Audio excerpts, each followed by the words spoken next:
Hello, and thank you so much for joining me. I am certainly glad that you are here. For those of you who don't know me, I am Gia Roberts. I am a licensed minister. I'm an educational leader, an entrepreneur, and a self-proclaimed young adult aficionado. And I am also a published author, which is why we are here today. We have embarked on a journey through my book, Take the Lead, a survival guide for young adult Christians, that was published in May of 2020.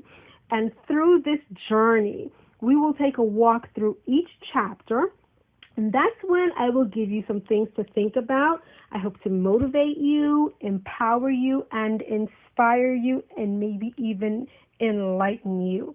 My hope is that when it's all said and done, that you will take a more deeper, personalized dive into the book and allow it to minister to you on a whole nother level. So if you are ready, I am ready. Let's get right on into it.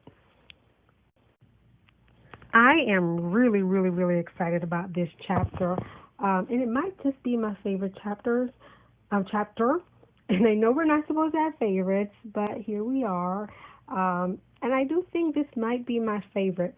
And the reason why is because it speaks to me personally, and I remember the exact day when God delivered me from this fear of being who I am and being all that He has called me to be and released me to be me. And that might seem minute to you, but for the battles that I've faced, that was a big deal. So here we are, Chapter 2, Be You, excited to share with you. And I'm not going to say that those fears don't creep up every once in a while, but I have been delivered and I know how to speak to those fears when they come back up. But I wanted to talk about the fact that so much of who we are is built on, what society tells us that we're supposed to be, who others think that we are, and what others expect for us to be. Even as little boys and little girls growing up, there are so many societal expectations, so many family expectations. We are born with this idea of this is who you are going to be. And even though as a parent, we think, they can be whatever they want to be as long as they don't be this, this, and this, as long as they don't do this, this, and this. And so as long as we are walking in the call of God, we should be okay being who God has called us to be.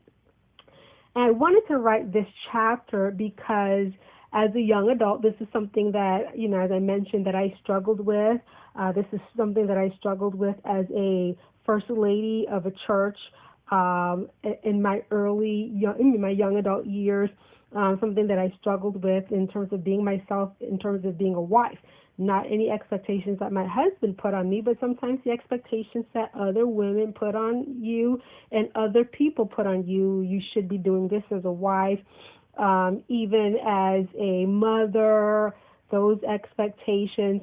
And just as a young adult in general, what you should be doing. And sometimes it's hard when you know that God has called you to do something and everybody else expects you to do something else. It's hard for you to step out, but I'm praying with you and agreeing with you that whatever the call of God is on your life, that you will go ahead and you will embrace it, that you will walk in it, and that He will cause you to prosper in it.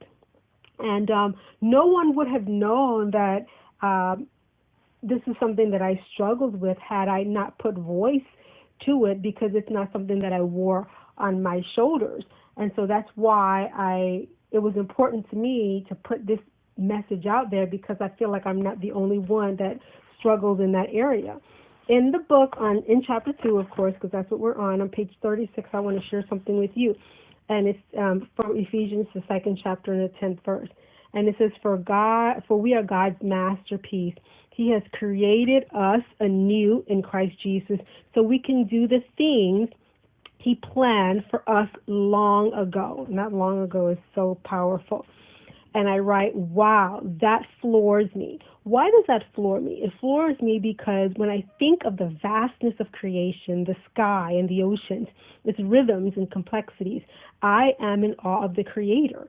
Even further, when I think of the galaxies, sun, moon, and stars, and how they work in perfect synchronization with the ocean and its current, and I am left speechless. Then, when I think of little old me, he thinks that I am his greatest creation. Wow, that's something to hold my head up high and stick my chest out about. God thinks the world of me. And that's on page 36 of the book. And just the fact that God has created all of these things, the earth, the world, and he actually takes the time to think so that I'm a masterpiece. And then it also says that he thought of me long ago. And just in terms of, I wasn't something that he just threw together. He thought of me. So I just want to encourage you, don't be afraid to be who God has called you to be, because you are a masterpiece created for his purpose. And at the end of the chapter, I have some reflection questions. And one of the questions I ask at the end of the chapter, of this chapter, is, have you accepted yourself for who you are? And how do you know that you have accepted yourself? So that's something to think about. So I pray that you go back and read this chapter. Let it minister to you. It's a lot of good stuff in here. And I hope that you enjoy it and that you will share it with someone else. That's all the time we have for this segment or this podcast. I hope to see you next time when you join me for our next discussion. Until then, take care and God bless. Bye-bye.